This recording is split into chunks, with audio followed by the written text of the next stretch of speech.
Well, hello everyone.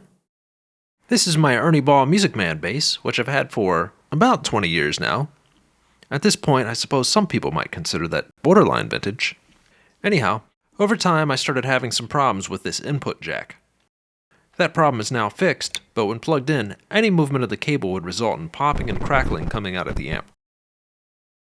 Changing the battery for these powered pickups didn't help anything. And the only thing that sort of worked was to always use a guitar strap and to run the cable under it. I figured this new Ernie Ball jack would do the trick, but then my guitar repair guy said, "You probably don't need a new jack. Let's try something else first." He took out a screwdriver and a strip of fine grit sandpaper.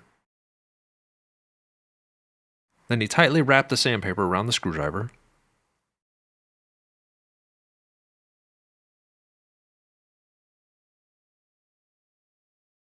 All right, that should do it.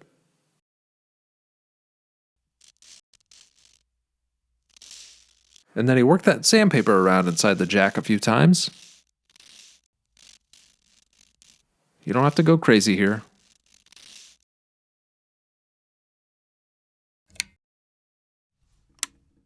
So, removing some of the oxidation ended up being all that was needed to fix this old bass. Unfortunately, this lesson still cost me $20, and the new input jack that didn't get used was about $5. Still, hopefully this little trick is useful to you, and if you already have a screwdriver and fine grit sandpaper around, it's going to be free to try. You can find more of our tech tips by clicking the link below, or visit our homepage directly by going to KilmerMedia.net. Thank you for watching, and see you on the next one.